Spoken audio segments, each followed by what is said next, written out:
وہ ابابیلوں کا لشکر آتا ہے اور ہاتھیوں کے لشکر کو ایسے کر دیتا ہے جیسے قرآن کہہ رہا ہے کھایا ہوا بھس، جس طرح بھوسا ہو جاتا ہے اس طرح وہ ان ہاتھیوں کا لشکر ہو جاتا ہے۔ تو نبی پاک صلی اللہ علیہ وسلم کے خاندان میں یہ بیت اللہ کی ذمہ داری بھی عرصہ دراز سے چلی آ رہی تھی۔ تو ابو جہل اخنس کو یہ جواب دیتا ہے کہ ان کے سچے نبی ہونے میں کوئی شک نہیں، مگر میں ان کو نبی اس لیے نہیں مانتا کہ ان کے پاس، ان کے خاندان کے پاس ساری بزرگیاں پہلے سے موجود ہیں، اب نبوت جو ہے وہ بھی ان کے اندر چلی جائے تو پھر ہمارے پاس کیا رہ جائے گا، باقی قریش کے پاس کیا رہ جائے گا۔ محترم حضرات، انشاءاللہ العزیز بریک کا وقت مجھے کہا جا رہا ہے، بریک سے واپس لوٹ کر اس موضوع کو جو ہے وہ آگے چلائیں گے۔ ایک مختصر سے وقفے کے لیے جاتے ہیں۔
Are you having trouble to access the online Quran?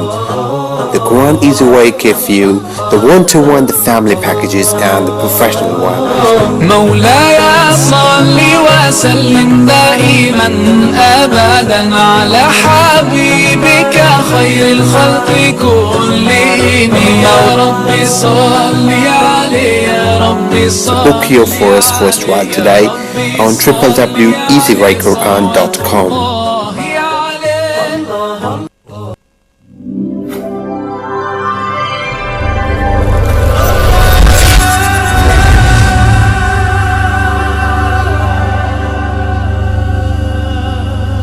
بسم اللہ الرحمن الرحیم۔ خوش آمدید ناظرین، وقفے کے بعد آپ کی خدمت میں دوبارہ حاضر ہیں۔ آیہ کریمہ کا شان نزول میں نے بیان کیا کہ کس طرح اخنس بن قیس کو ابو جہل نے جواب دیا کہ ہمیں ان کے سچے نبی ہونے میں کوئی شک نہیں ہے، مگر ہم ان کو سچا نبی مان اس لیے نہیں رہے ہیں کیونکہ ان کے خاندان میں پہلے ہی ساری بزرگیاں پہنچی ہوئی ہیں، دی ہوئی ہیں اللہ نے ان کو ساری بزرگیاں۔ اب اگر یہ نبوت بھی یہ بنو اسماعیل میں چلی جائے گی تو پھر باقی قریشیوں کے لیے کیا عزت باقی رہ جائے گی۔ تو اس پر اللہ تبارک و تعالیٰ نے یہ آیہ کریمہ اتاری کہ یہ آپ کو نہیں جھٹلا رہے ہیں، یہ تو اللہ تبارک و تعالیٰ کی آیات کا انکار کر رہے ہیں، جو کچھ یہ کہہ رہے ہیں ان سے آپ رنج نہ پکڑیے، یہ ظالم اللہ کی آیات کا انکار کر رہے ہیں۔ اسی طرح ترمذی شریف میں حضرت علی پاک کرم اللہ تعالی وجہ الکریم نے روایت فرمایا ہے کہ ایک بار ابو جہل نے حضور کی خدمت میں صلی اللہ علیہ وسلم آپ کی خدمت میں حاضر ہو کر کہا کہ ہم آپ کی تکذیب اور آپ کو نہیں جھٹلاتے، بلکہ ہم تو اس کتاب کو جھٹلاتے ہیں جو آپ لائے ہیں، یعنی ہمیں اس بات میں کوئی رد و قدح نہیں ہے کہ آپ اللہ کے نبی ہیں یا نہیں ہیں، مگر یہ جو آپ کتاب لائے ہیں نا یہ اللہ کی کتاب نہیں ہے، ہم اس کو جھٹلاتے ہیں۔ تو اس پر یہ آیہ کریمہ اتاری گئی۔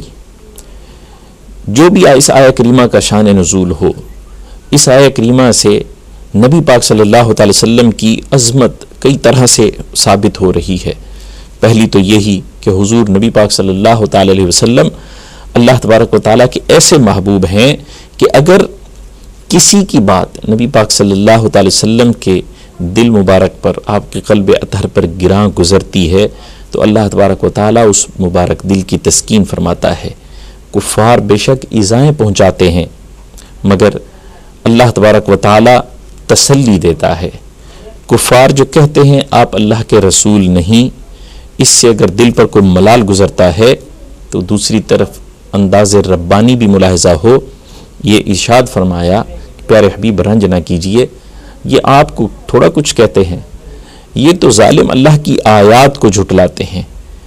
اسی طرح نبی پاک صلی اللہ تعالی وسلم کی صاف ستھری زندگی کا بھی پتہ چلتا ہے اس آیہ کریمہ کے شان نزول سے کہ دوست تو دوست، دشمن جو تھے بدترین دشمن، وہ بھی اس بات کی ضرور گواہی دیا کرتے تھے کہ نبی پاک صلی اللہ تعالی وسلم پاکیزہ کردار اور پاکیزہ زندگی کے حامل ہیں، یہ امین ہیں، سچے ہیں۔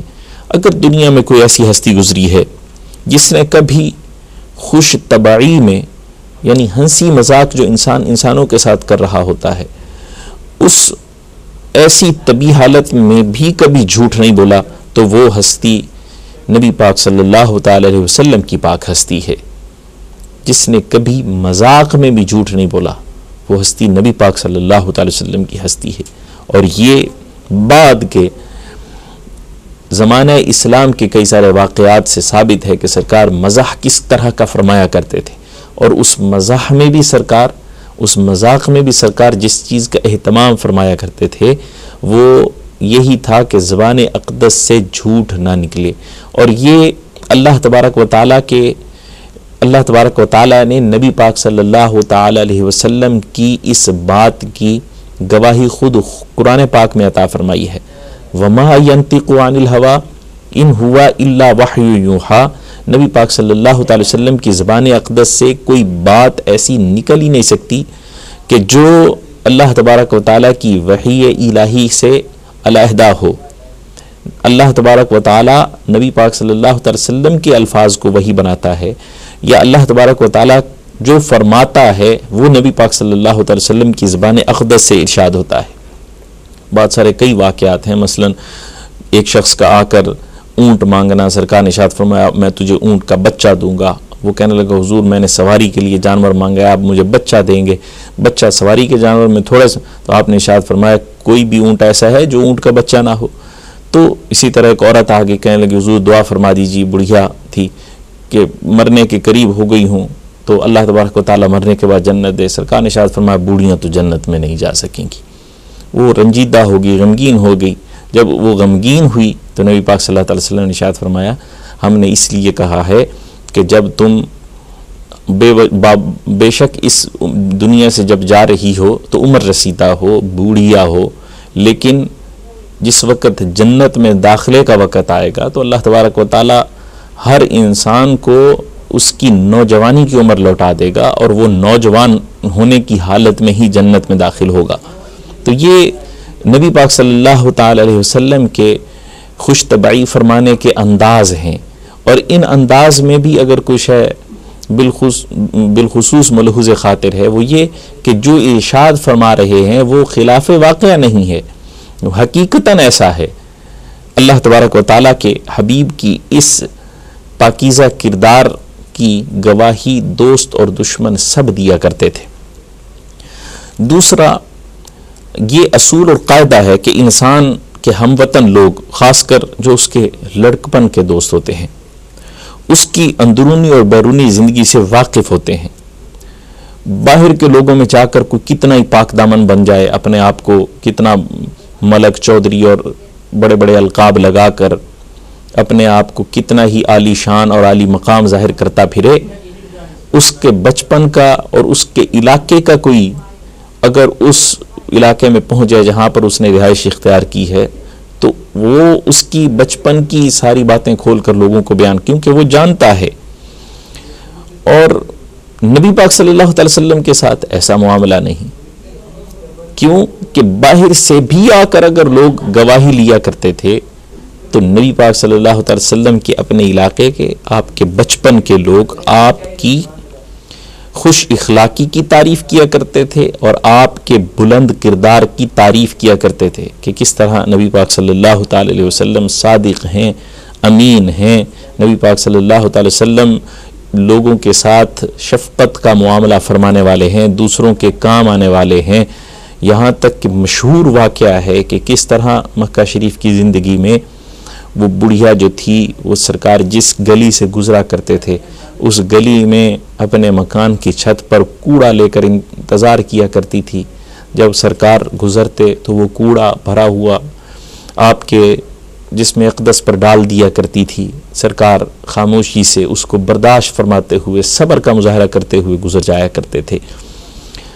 ایک وقت ایسا آیا کہ اس کے معمول کے مطابق وہ بڑھیا نمودار نہ ہوئی، اس نے کوڑا نہ ڈالا، تو نبی پاک صلی اللہ علیہ وسلم اس کے گھر کے اندر تشریف لے گئے اور اس کو کہا کہ آج تو نے میرے اوپر کوڑا نہیں ڈالا تو مجھے یہ اندیشہ ہو گیا ہے کہ کہیں تم بیمار نہ ہو گئی ہو۔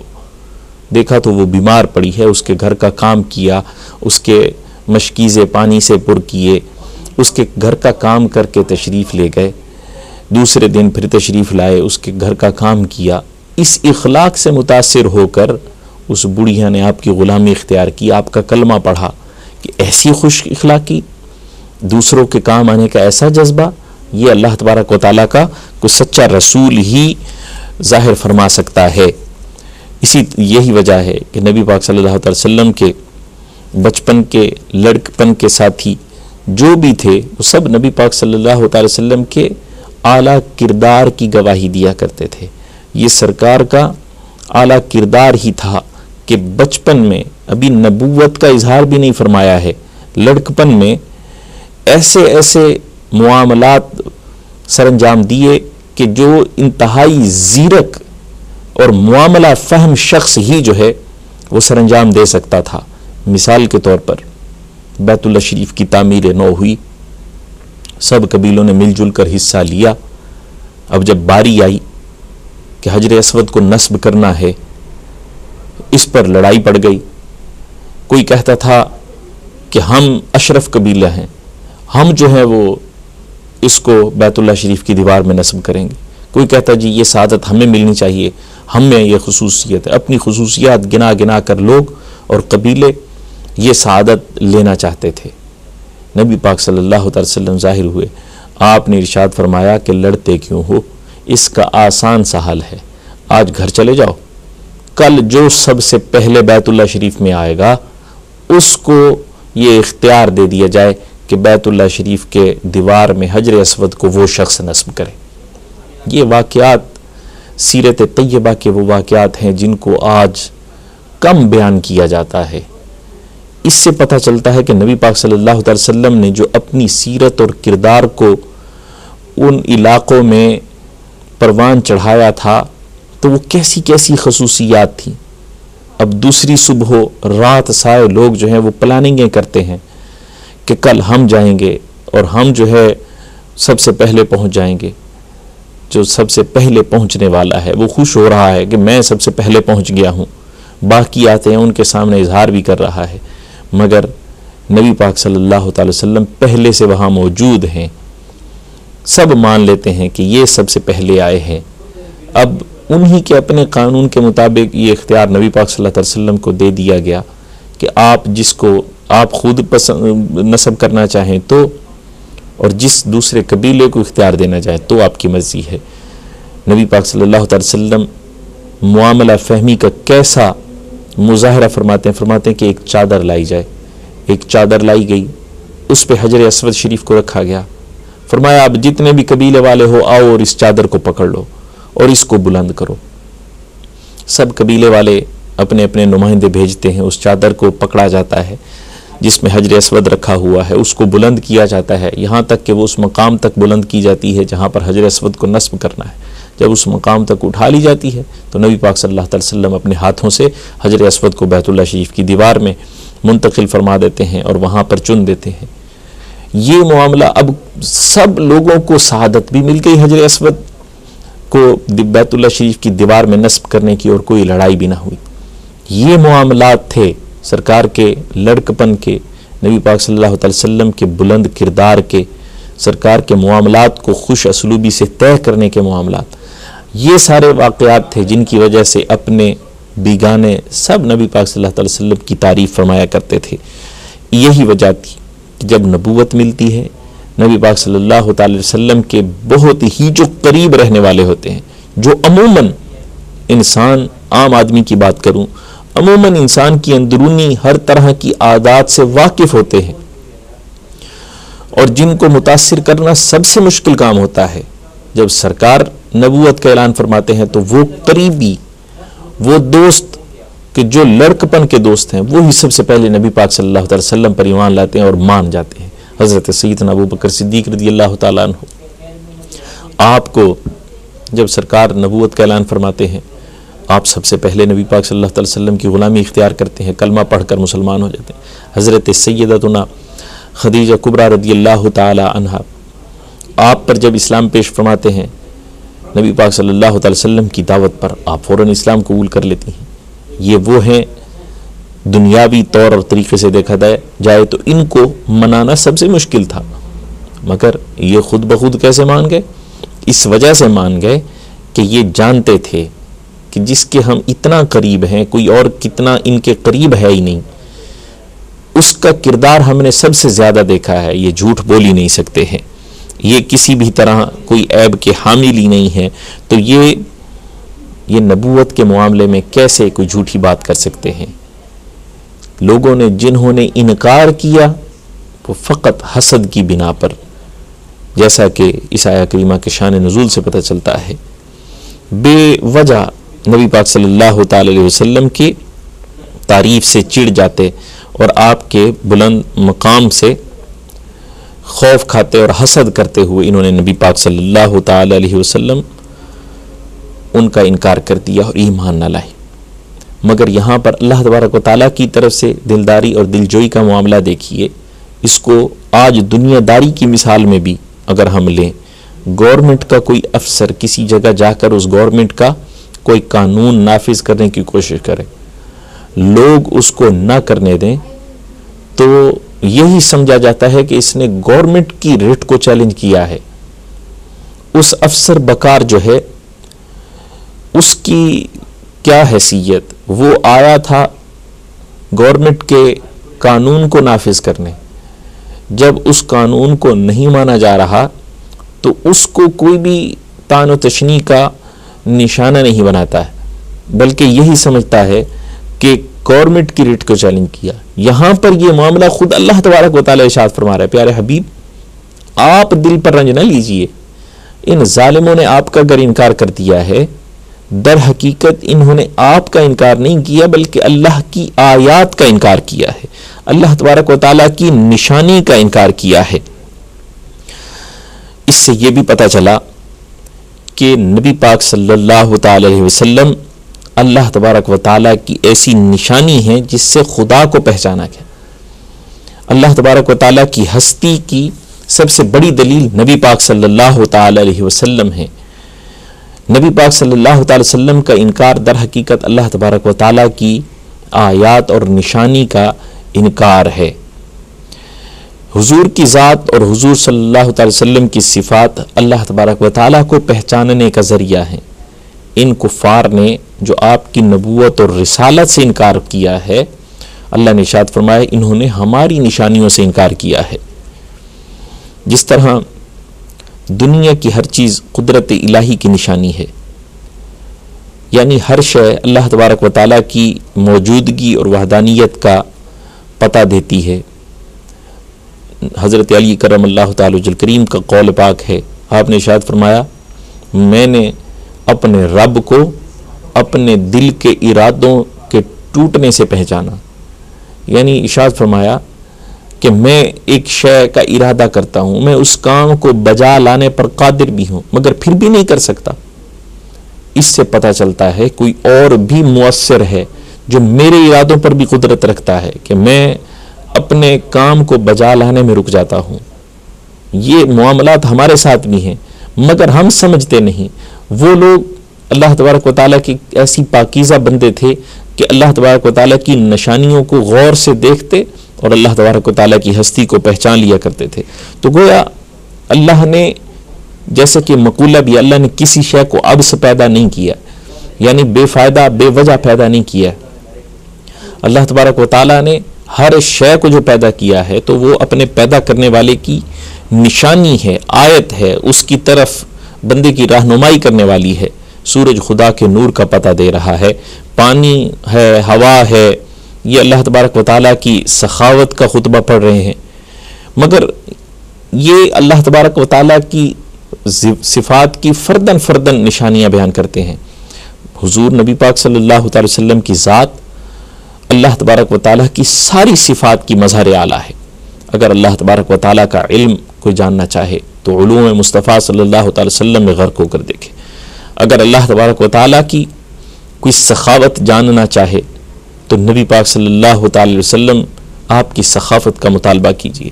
مالک کونین ہیں، گو پاس کچھ رکھتے نہیں، دو جہاں کی نعمتیں ہیں ان کے خالی ہاتھ میں. یہ نبی پاک صلی اللہ تعالی وسلم کی شان ہے. مجھے وہ واقعہ بھی یاد آ رہا ہے کہ علماء کی محفل تھی، سٹیج پر علماء تشریف فرما تھے، کئی سو علماء، اور ایک نوجوان عالم دین کھڑے ہو کر تقریر کر رہے تھے. اچانک سٹیج پر ایک رکا پہنچا. اس رکے میں لکھا ہوا تھا کہ میں ایک پردہ دار لڑکی ہوں اور میں مسلمان نہیں ہوں.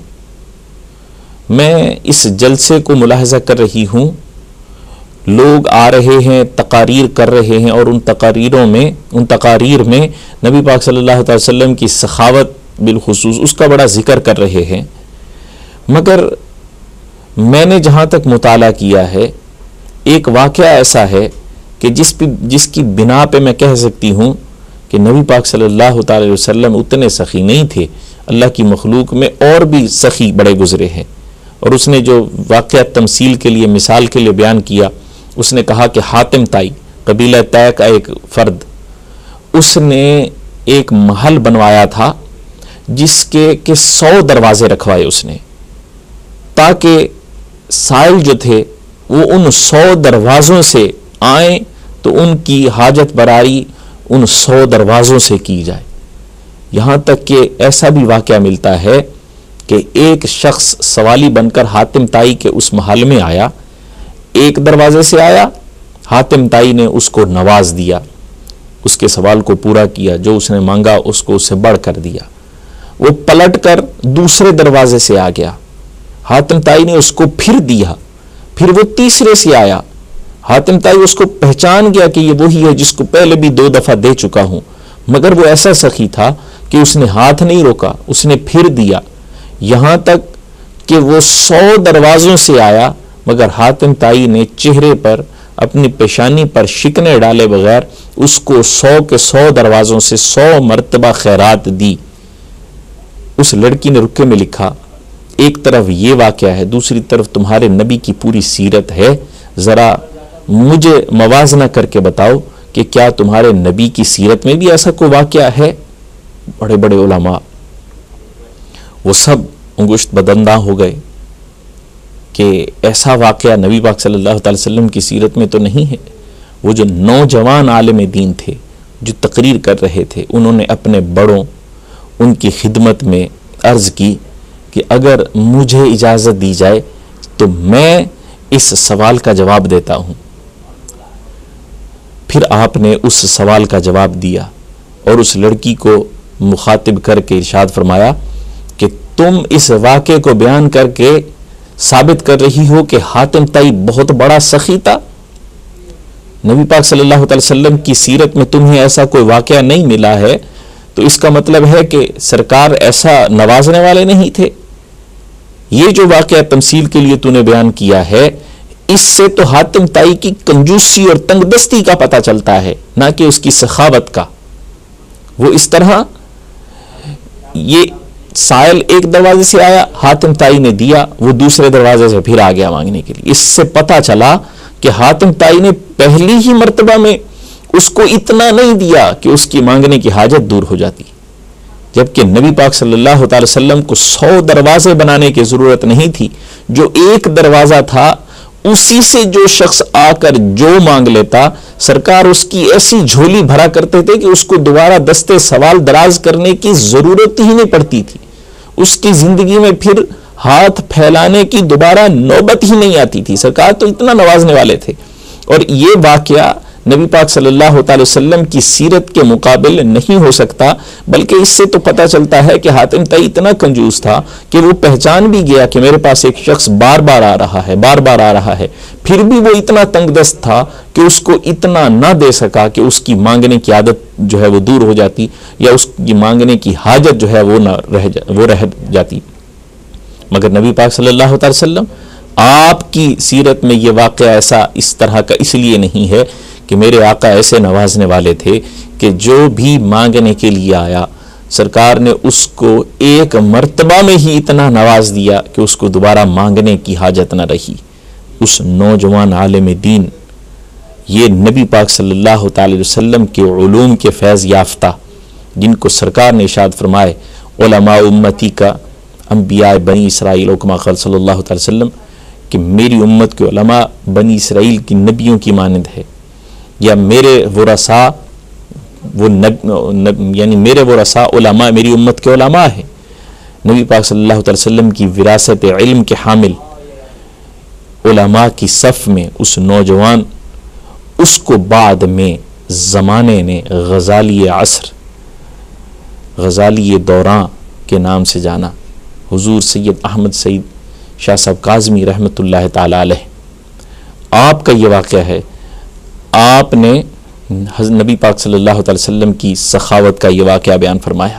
واقعتاً سرکار کی سیرت میں دیکھا جائے تو سرکار نے ایسے ہی تو جھولیاں بھری ہیں.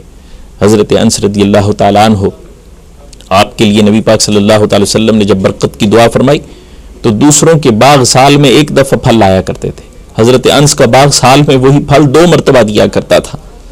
حضرت جابر، حضرت ابو ہریرہ رضی اللہ تعالیٰ عنہما، یہ 2 وہ شخصیات ہیں جن کو ایک موقع پر سرکار نے صرف چند مٹھی جو عنایت فرما دیے. روایت کے مطابق 30 سال تک وہ جو ان سے ختم نہ ہو سکے. اللہ نے ایسی برکت اس میں عطا فرمائی. مشہور واقعہ ہے، ایک قافلے پر سرکار ہیں، سرکار نے وضو کے لیے پانی طلب فرمایا. قافلے والوں نے بتایا پانی نہیں ہے. آپ نے فرمایا جس کے پاس جتنا ہے جمع کر کے لے آؤ. ایک کٹورے میں جمع کیا گیا تو وہ اتنا تھا کہ اس میں انگلیوں کو اگر رکھا جائے تو پورے نہیں پوری طرح اس پانی میں ڈوبتے تھے. مگر نبی پاک صلی اللہ تعالی وسلم نے سخاوت کے کیسے دریا بہائے، امت کی مشکل کو کیسے حل فرمایا. آپ نے اس میں ہاتھ رکھا. اللہ تبارک و تعالی نے سرکار کے ہاتھوں سے ایسے دریائے رحمت جاری فرمائے کہ پورا کا پورا قافلہ انہوں نے بھی پانی سے اپنے برتن بھر لیے. جس نے نہانا تھا وہ نہایا، جس نے پانی پینا تھا لے کر پانی پیا، اپنے جانوروں تک کو انہوں نے پانی پلایا. اور نبی پاک صلی اللہ تعالی وسلم نے جب پوچھا کہ اب سب پوری طرح سے سیر ہو چکے ہو، سب کو پانی پہنچ چکا ہے، جب صحابہ نے عرض کی کہ یا رسول اللہ جی ہاں سب نے اپنی ضرورت کے مطابق پانی پا لیا ہے، تب نبی پاک صلی اللہ تعالی وسلم نے اس برتن میں سے ہاتھ نکالا تو اللہ تبارک و تعالیٰ نے سرکار کو یہ طاقت بخشی کہ سرکار اللہ کی صفات کو کیسے کیسے ظاہر فرما سکتے تھے. اسی طرح نبی پاک صلی اللہ تعالی وسلم جابر رضی اللہ تعالیٰ عنہ کے گھر میں، جبکہ آپ صرف چند سیر 4.5 سیر یا 4 سیر آٹے کے اوپر نبی پاک صلی اللہ علیہ وسلم کی دعوت فرماتے ہیں، مگر سارے مدینہ والوں کو سرکار لے کر پہنچ جاتے ہیں. آپ جابر رضی اللہ تعالیٰ عنہ پریشان ہو کر بیوی سے عرض کرتے ہیں تو بیوی کہتی ہیں ہم نے تو سرکار کو بلایا ہے، باقی کو تو سرکار لا رہے ہیں، ہم سرکار کو کھلا دیں گے، سرکار باقیوں کو کھلا دیں گے. اور واقعتاً ایسا ہوا. آپ تشریف لائے لعابدہاں تو اللہ تبارک و تعالیٰ کی سخاوت کا صحیح بدرجہ اتم اگر کوئی مظہر ہے تو وہ نبی پاک صلی اللہ تعالی علیہ وسلم کی ذات تھی. اسی طرح نبی پاک صلی اللہ تعالی وسلم آپ کی ذات استودع صفات والا صفات ایسی تھی کہ صحابہ اکرام رضوان اللہ تعالی علیہم اجمعین فرماتے تھے کہ سرکار تشریف تو لائے تھے بشر بن کر، ہمارے درمیان ہی رہے، مگر ہم کبھی بھی موازنہ نہ کر سکے کہ اللہ تبارک و تعالیٰ کی دیگر مخلوقات زیادہ حسین ہیں یا نبی پاک صلی اللہ تعالی وسلم. حضرت جابر رضی اللہ تعالیٰ عنہ فرماتے چاندنی رات تھی، محبوب علیہ السلام نبی پاک صلی اللہ تعالی وسلم ایک پوشاک پہن کر تشریف فرما تھے تو فرماتے ہیں کہ آسمان پر 14ویں کا چاند چمک رہا تھا. میں کبھی سرکار کے چہرے کو دیکھتا، کبھی چاند کو دیکھتا، بار بار دیکھتا، اور بار بار کے دیکھنے کے بعد میرے دل نے یہی فیصلہ کیا کہ اس آسمانی چاند کی روشنی اتنی نہیں جتنی چہرے مصطفیٰ صلی اللہ علیہ وسلم سے نورانیت پھوٹ رہی ہے۔ نبی پاک صلی اللہ تعالی علیہ وسلم کی ان ساری صفات کو اللہ تبارک و تعالی نے اس طرح سرکار کی ان صفات کے ذریعے اپنی صفات کو ظاہر فرمایا کہ پھر وہ موقع آیا کہ جس نے نبی پاک صلی اللہ علیہ وسلم کا انکار کیا، اللہ نے یہ آیہ کریمہ نازل فرما دی کہ پیارے حبیب انہوں نے آپ کا انکار نہیں کیا ہے بلکہ اللہ تبارک و تعالیٰ کی آیات کا انکار کیا ہے۔ دعا ہے کہ اللہ تبارک و تعالیٰ مقام مصطفیٰ صلی اللہ تعالی علیہ وسلم سمجھنے کی اور آپ کی سیرت طیبہ پر عمل کرنے کی توفیق عطا فرمائے۔ آپ تمام اللہ تبارک و تعالیٰ آپ کو امن و سلامتی اور حفاظت عطا فرمائے۔ وما علینا الا البلاغ المبین۔